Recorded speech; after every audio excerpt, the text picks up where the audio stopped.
Outlanders. Your journey ends here.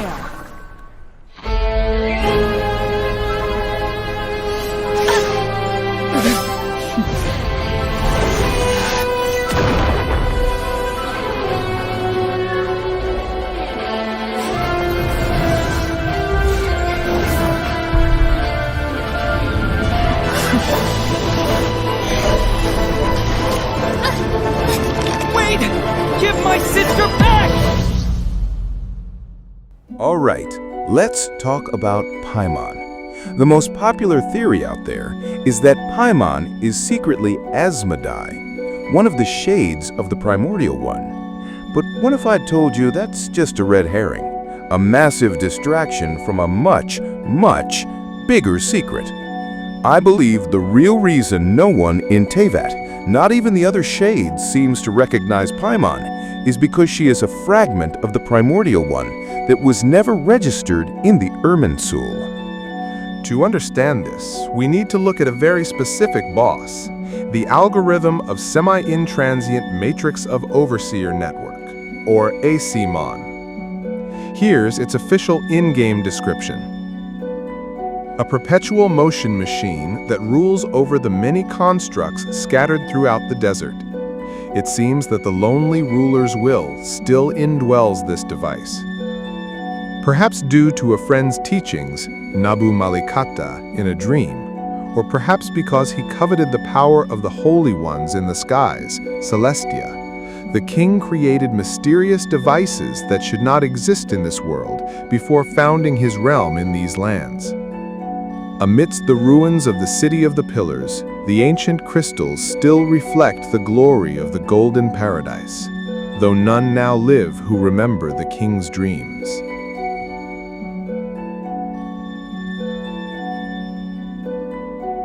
Now, let's play Connect the Dots. What if we swap out King Deshret in that description and replace him with the Primordial One? The story would sound something like this. The Primordial One created a device or a fragment of itself, a fifth shade, as a backup before fighting the second who came. This was because the Primordial One was already weakened after the war with the Dragon King Nibelung, and it needed this fifth shade to find a descender who could change Teyvat's fate and reclaim it from the second who came. See the parallel? King Deshret created Azamon as a memory of his civilization's golden age. The Primordial One created the mysterious being Paimon to restore peace and prevent Teyvat's destruction. But the evidence doesn't stop there. Let's look at the shades and their symbols, which we know from the artifact sets. The shade of life is the flower of life. The shade of death is the plume of death. The shade of time is the sands of Aeon. The shade of space is the goblet of Eonothum. That leaves one artifact slot, the fifth one. And who is the fifth shade? Perhaps Shade of Gods, or Lesser Shade of Fanes is the circlet of Logos, with the crown as its symbol. And this is where it gets wild. There are 4 specific circlets of Logos that tell a single cyclical story about the world.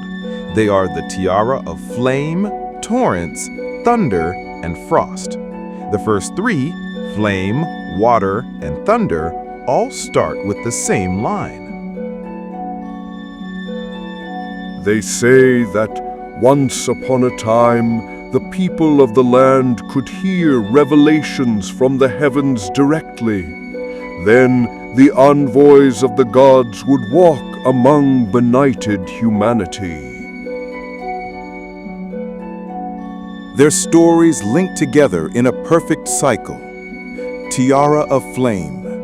The eternal ice, prayers to springtime, had just begun to thaw, and the first fires were still new. Tiara of torrents.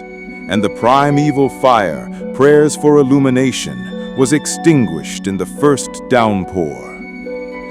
Tiara of thunder, and the waters dried when the first thunder first crackled through the skies. The theme is always the same. The gods promise prosperity, but refuse to reveal what comes after. But the ending of these three tiaras is always identical. A chief priest is chosen. So the people chose from among them a chief priest, and adorning his head with a crown of white branches, they sent him out into the deepest places of the world, to antediluvian ruins and long-buried altars of sacrifice, to seek answers and enlightenment. Think about it. Who do we know that is currently on a journey to the world to find answers? The traveler. And who is their guide, wearing a crown or halo that looks suspiciously like white branches? Paimon. We are living out the role of the chief priest. But it's the fourth tiara, the tiara of frost, that holds the key. It completely flips the script.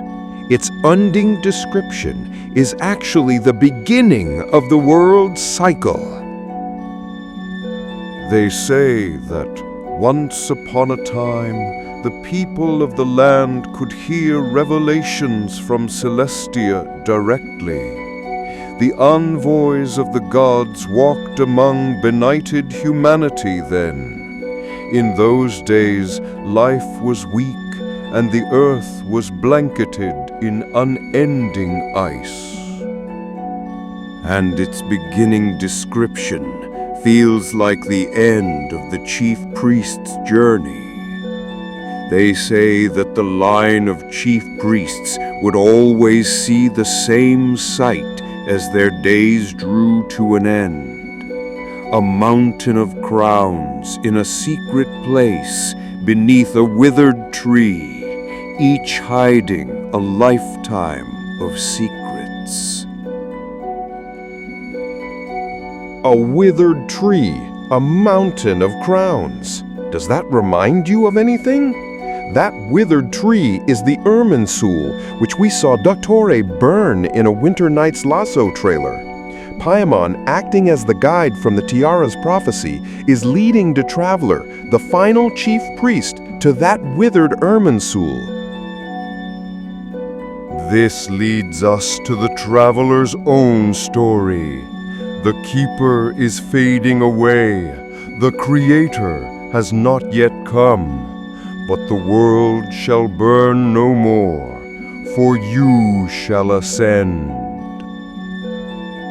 This theory suggests we are heading towards the final part of the cycle described in the Tiara of Frost, the part about an age of unending ice. This likely points to the Archon quest in Nod Cry. The description mentions envoys of the gods or angels walking among weak humans in an icy world. Can you guess which angel we know is waiting for us in Nod Cry? That's right, Columbina.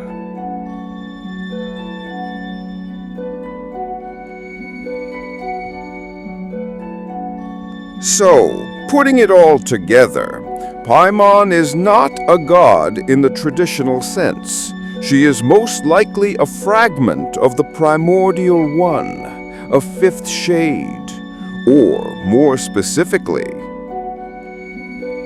Paimon, primordial artificial intelligence for monitoring and outlander navigation, a creation of the primordial one, designed to watch over and guide a potential world-saving descender, the Traveler. There are still plot holes, of course. We don't know why the Primordial One didn't ask its other shades for help, and what happened to the Shade of Space. Perhaps it chose a new master, Paimon, the newly created Fifth Shade. but the evidence is compelling. We are just traveling with emergency food. We're being guided by a fragment of creation itself. What do you guys think? Is Paimon a secret AI from the Primordial One? Let me know your theories in the comments below. Don't forget to like and subscribe for more Genshin lore. Of course, to the extent permitted by the rules.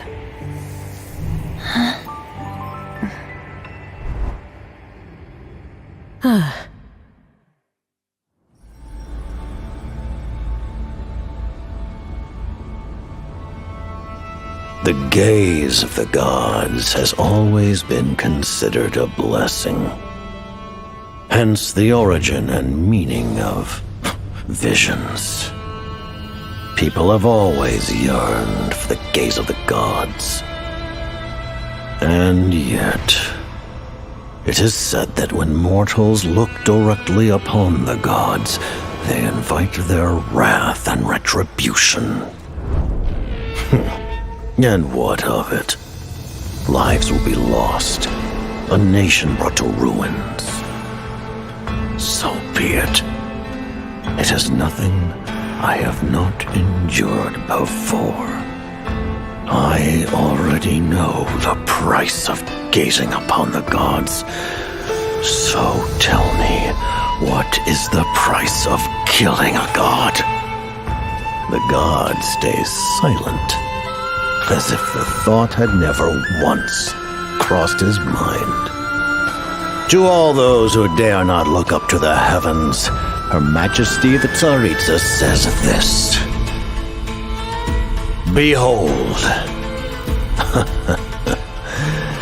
even the gods have their limits.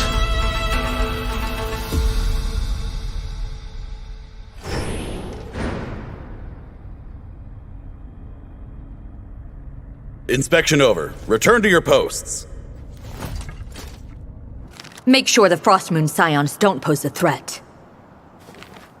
Per the Pale Star Edict, we are to retrieve the damselette from Nod Cry, whatever it takes.